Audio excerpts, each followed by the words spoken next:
네, 안녕하세요. 특허그룹 뷰입니다. 오늘은 초대 손님을 한번 모셔봤습니다. 예전에 그 수험생들이나 이렇게 변리사 진로에 대해서 관심이 많으신 분들이 변리사가 특허사무소뿐만 아니라 다양한 곳에서 일하고 있는데 그 중에서 은행에서도 또 일을 하고 있거든요. 그래서 한번 은행에서 일하고 계시는 그 차승환 변리사님을 저희가 한번 초대해서 은행에서는 변리사가 어떤 일을 하는지 그 워라밸이나 그런 건 어떤지 한번 얘기를 해보겠습니다. 자기소개 부탁드립니다. 네, 안녕하세요. 저는 지금 은행에서 일하고 있는 차승환 변리사라고 합니다. 지금 은행에서는 전문위원으로 예전에는 이제 여기 박소연 변리사님하고 유재현 변리사님하고 같이 이제 일을 했었는데 저도 이제 이직을 하다 보니까 은행 쪽에서 일을 하게 됐습니다. 그래가지고 좀 어떻게 이제 출연을 해달라고 말씀을 하셔서 그래서 저도 이제 참석을 하게 됐습니다. 일단 저희하고 인연이 있으신 분이고 말씀하신 대로 이전에 특허사무소에 있을 때 저희가 3명이 같은 팀이었습니다. 사실은 그때 이제 퇴사를 하신 이유가 뭐 유 변리사님 때문에 직장 내 괴롭힘 때문에 과장한테 이게 무슨 말버릇이야? 노력해보냐고 노력! 은행에 가신 지 얼마나 됐죠? 지금 이제 2018년 1월부터 이제 다녔으니까 네. 2년 반 정도 됐습니다. 오래됐네요. 그러면 일단 은행에서는 좀 어떤 일을 위주로 합니까, 근데? 처음 들어갔을 때에는 이제 은행에서 기술평가라고 해가지고 이제 외부에서는 TCB라고 약칭을 많이 쓰고 있는데 기술력을 기반으로 이제 은행 여신이 나갈 때 기술력을 판단을 해서 이런 것들을 반영하겠다고 하는데 그런 보고서를 작성하고 있는 일을 하고 있습니다. 그러면 그 팀에 변리사님들이 많이 계신가요? 제가 들어갈 때는 원래 들어가기 전에는 한 분만 계셨었는데 지금은 한 저까지 포함해서 한 8분 정도? 변리사만 8명이요? 네. 수요가 그럼 꽤나 있나 봐요? 처음에는 레벨 1부터 시작해서 단계별로 이제 어느 정도 업무 역량이 있다는 걸 국가에서 승인을 받고 단계별로 진행을 하고 있었는데 레벨 4가 이제 끝이고 지금 현재에서는 레벨 4 상태에서 이제 마무리가 돼가지고 따로 TO가 발생하지 않는 한 더 이상 뽑지는 않을 걸로 알고는 있습니다. 그럼 일은 어디서 해요, 일은? 지금 여의도에서 하고 있습니다. 여의도? 네. 그 8분 다 여의도에 있는 거예요? 네. 같은 방에 같은 방이라고 하면 너무 작은 거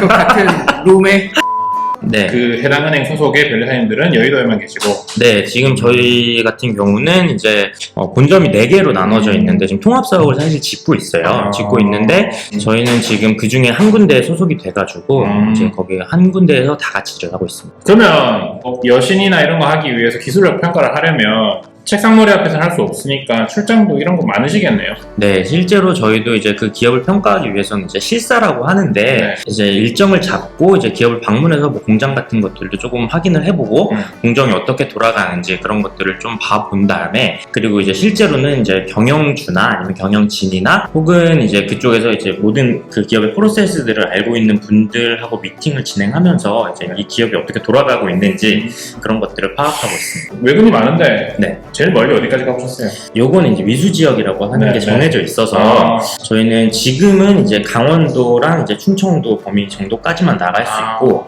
그 아래는 이제 아직 전라도 경상도까지는 지금 나가진 않고 있습니다. 그러면은 일단 그 특허사무소 일이 많이 힘들고 우리끼리 야근도 많이 하고 네. 차 변리사님이랑 저랑은 이제 퇴근길이 거의 좀 겹쳐가지고 네. 제가 그때 이제 차로 다닐 때 네. 많이 같이 퇴근했잖아요, 밤늦게. 그럼 은행에서는 그런 워라밸은 어때요? 저도 이제 여기로 이직을 하게 된 계기이기도 했었고 은행이 워라밸 측면에서는 굉장히 좋다고 생각을 하는 게 이제 출근 시간, 퇴근 시간이 보통 9 to 6라고 알고 있는데 특허 사무소 같은 경우들은 이게 대중이 없잖아요. 이제 자기가 일이 더 있으면 야근을 할 수 있는 거고 한데 은행은 자동적으로 이제 PC 오프라는 시스템이 있어서 이제 6시까지 되면은 PC가 자동으로 꺼지고 혹은 이제 내가 야근을 하겠다라고 하면은 뭐 1시간 정도는 더 연장할 수 있어서 그렇게 하더라도 이제 7시에는 PC가 꺼지게 돼 있어가지고 그때는 퇴근을 할 수 있습니다. 만약에 일을 하다가 이럴 때 있잖아요. 과몰입했어. 네. 근데 갑자기 컴퓨터 꺼지거나 이렇게도 해요. 네. 그러면 막 예전에 그 MBC에서 그 테스트 했잖아. 게임이 한창 진행 중인 컴퓨터의 전원을 순간적으로 모두 꺼봤습니다.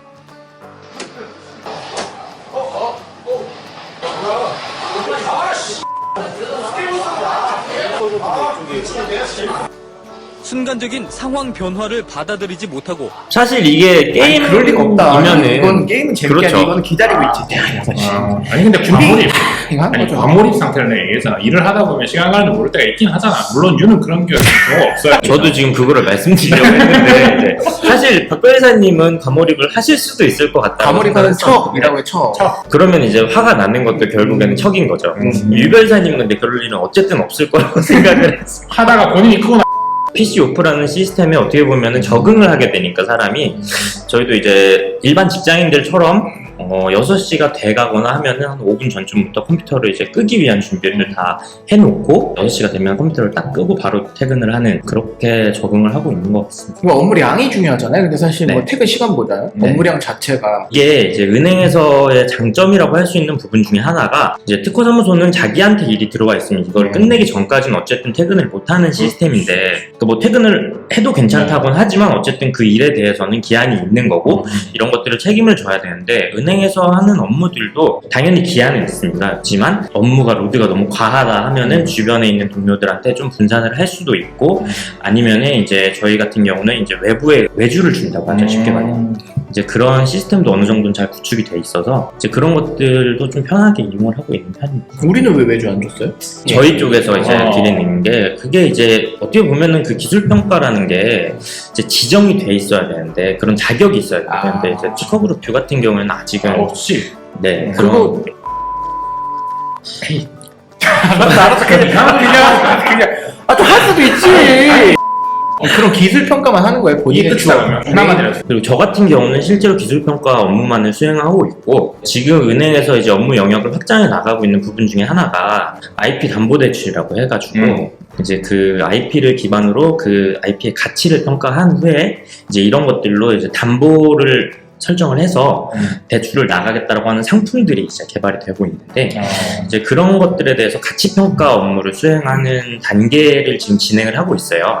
근데 그렇게 됐을 때 가치평가를 수행하기 위한 업무를 담당하는 담당자 따로 있는데 일단은 저 같은 경우는 그쪽 업무에 배정되어 있지는 않습니다.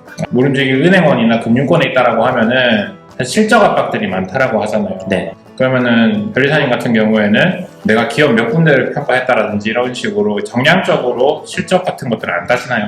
따지고는 있는데 이게 사실 저희가 이제 기술평가가 한 달에 뭐 몇 건 이상 못하게 뭐 금융이라든가 이런 데서 규정을 두고 있는 것들이 있기 때문에 그런 것들을 조금 지키는 방향으로 나아가다 보니까 그래서 업무로드가 많이 안 걸리는 면도 있고 한 것 같습니다. 그럼 이제 워라벨은 그러면은 특허 사무소보다는 좀 좋은 수준이다.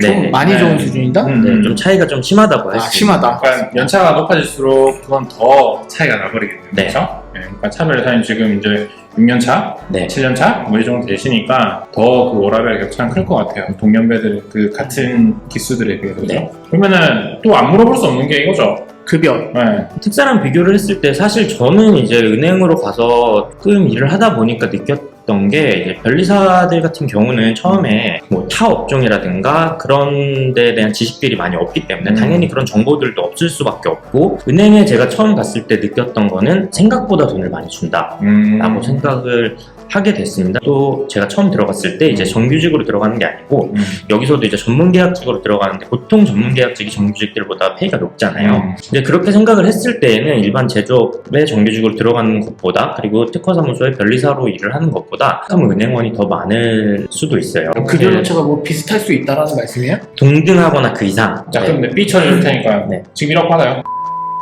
회사에서는 그러니까 고용 변리사들랑 뭐 비슷할 수 있다 이 정도 아닐까요? 그러니까 차별리사님이 변리사가 지금 김현장에 있는데 네. 1억이 채 안 된다 그러면. 그러니까 고용 변리사는 사실 1억 넘는 게 쉽지 않죠. 뭐 어쨌든 뭐 그러니까 파트너가 돼야 심지어 김코리에 있음에도 불구하고 그게 쉽지 않다. 진짜 연차가 엄청 쌓여서 조금씩 올라가서 1억 넘는 거야 뭐 당연히 가능할 수 있는데 네. 고용 변리사도 1억 잘 안 주잖아요. 그렇죠. 보통은.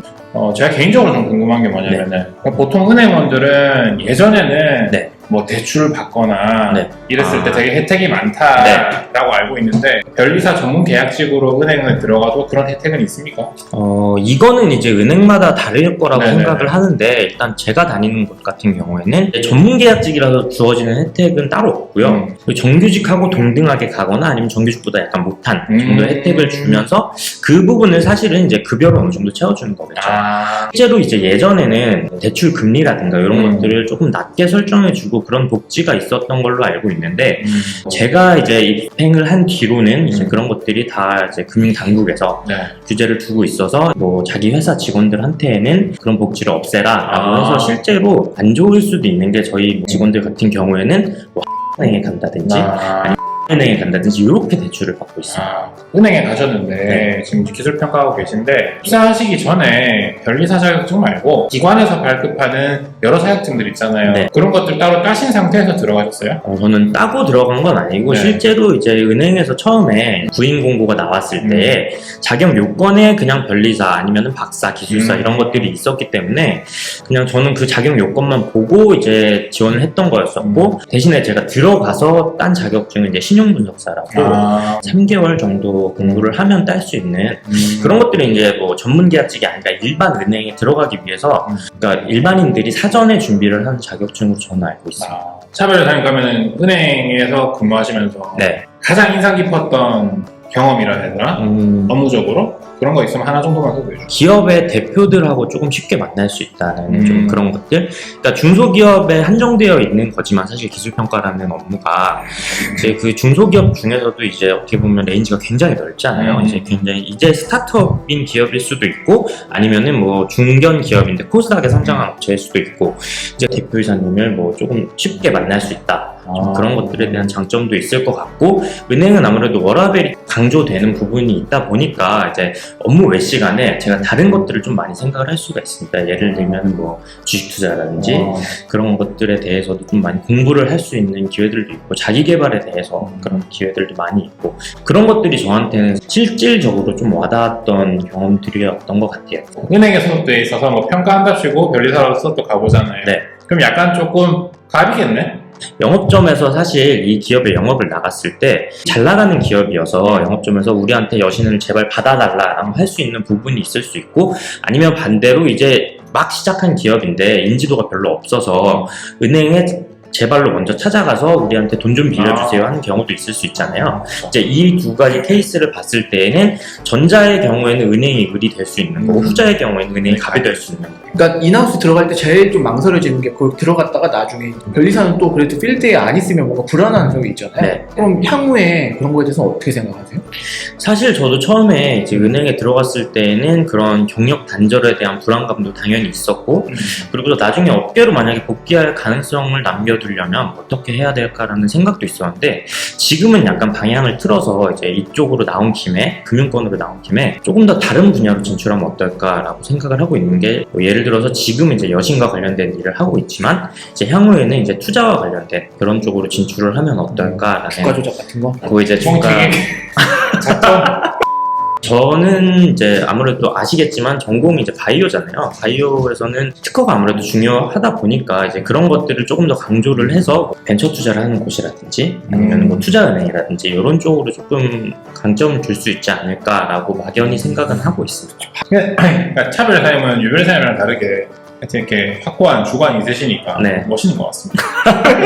지금 기존의 기성 변리사들이 출원 수가가 어쩌네 저쩌네 하고 네. 치고받고 있을 때 이렇게 새로운 쪽으로 시야를 돌려가지고 뭔가 파이오니어 역할을 한다는 거는 되게 멋있는 것 같습니다. 그래서 투자, 여신, 평가, 이밸류에이션, 그 밸류에이션이라고 보통 얘기를 하죠. 그래서 밸류에이션 쪽으로 해가지고 차별사님께서 후배님들한테 좋은 이 모범 사례가 되면 좋을 것 같고, 네. 시장이라고 하는 거는 만들어 가야 되는 거지 출원이랑 등록, 국가과제 이것만 놓고 먹고 살 생각하면 안 되죠. 그래서 그런 면에서는 굉장히 멋있는, 이 후배라고 말하기도 이제는 좀 민망한 기수가 됐지만, 그럼 앞으로 나는 개업을 할 것이다 안 할 것이다? 그거는 약간 지금 미지수라고 말씀을 드릴 수 있는 게, 저는 이제 개업에 대한 생각이 있기는 한데 이게 약간 변리사 특허사무소에 한정을 두고 있지는 않고 예를 들어서 제가 만약에 뭐 벤처캐피탈 쪽으로 이직을 했다라고 하면은 이제 그쪽 방향으로 개업을 하는 것도 생각을 하고 있고 그것들은 이제 제가 앞으로 업역에 발을 담가 봤을 때 이제 이쪽이 미래가 있겠다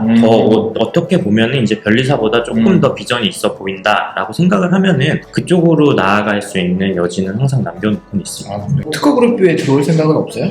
저는 뭐 불러만 주신다면 안 오겠죠. 직장 내 괴롭힘 두 번째 당하는 거 있잖아요. 이 회사님이 옛날에 너무 놀려가지고 진짜 차 회사가 진짜 거의 울 뻔했습니다. 옛날에 너무 놀려가지고. 진짜 줄 알아. 아니 그럼 근데 다른 은행에서도 그럼 그렇게 변리사에 대한 수요가 많나요? 저는 많은 걸로 알고 많잖아. 있습니다. 예전에 신한은행인가에서 처음에 물꼬를 텄죠. 네. 금융권 쪽에서. 아니 하나다 은행에 8명이 있다고 하면 다른 은행에도 그 정도 하면 되게 많지 않나 해서 변리사가 지금 제일 많은 거는 사실 국민은행하고 우리은행 이 두 은행에서 제일 많은 걸로 알고 있고요. 그렇게 해서 토탈 봤을 때는 한 30명 정도 있는 것 같습니다. 네, 그래서 오랜만에 지금 우리 사무소에 놀러 왔습니다. 서성한 변리사님 오랜만에 놀러 오셔가지고 재밌게 얘기 나누고 있는데 어쨌든 와가지고 네. 이렇게 처음으로 카메라 앞에 앉아 보신 소감 이런 것들. 이게 저는 사실 카메라 앞에 서면은 굉장히 당당하게 잘할 수 있을 것 같았는데 이게 약간의 긴장감은 어쩔 수 없는 것 같습니다. 변리사라고 해서 준비를 하시는 분들이 많을 텐데 이제 변리사가 사실은 지금 뭐 수가 경쟁이라든가 이런 거에 대한 어려움에도 많이 직면을 하고 있어요. 그렇게 됐을 때에는 뭐 이쪽에 대해서 비전이 없다고만 생각하실 게 아니라 어떻게 보면 변리사의 업역을 확장하고 나는 이런 방향으로 나아갈 수 있을 것이다 라고 생각을 해서 조금 더 많은 기회들이 있을 수 있으니까 많은 걱정을 하지 마시고 이제 일단 업무를 시작을 하셨으면은 많은 방향으로 생각을 하셨으면 좋겠습니다. 식사에 이제 영원히 안 들어갈 것 같아요? 영혼이. 뭐 제가 아무래도 이제 제 신분이 지금 전문계약직이다 보니까 재계약이 안 될 수도 있잖아요. 그렇게 됐을 때에는 저도 뭐 한 집안의 가장이고 뭐 그런 위치에 있다 보니까 급하면은 돌아갈 수도 있겠죠. 근데 급할수록 돌아가라. 이 뭔 개소리야! 은행으로 나왔을 때에 특사로 제가 바로 돌아간다고 하면 사실 은행에서의 경력들이 무의미해질 수 있기 때문에 지금은 이쪽으로 조금 더 진출을 하는 게 맞다고 생각을 하고 있습니다. 그래서 지금까지 이렇게 우리 사성한 변리사님하고 말씀 나눠봤습니다. 이렇게 귀한 말걸음 해주시고 시간 내주셔서 정말 감사드리고 다음 기회에 또 시간이 된다면 우리는 어차피 다 개인적으로 연락을 하기 때문에 댓글을 이렇게 달아주실 수 있잖아요. 궁금한 거, 네네네네. 은행이나 뭐 금융권. 그렇죠. 나중에 그럼 또 다음에 출연하셔서 궁금한 내용에 대해서 또 한 번 말씀하는 그런 시간을 가지도록 하겠습니다. 그러면 다음 시간에 또 인사드리겠습니다. 감사합니다. 감사합니다. 감사합니다.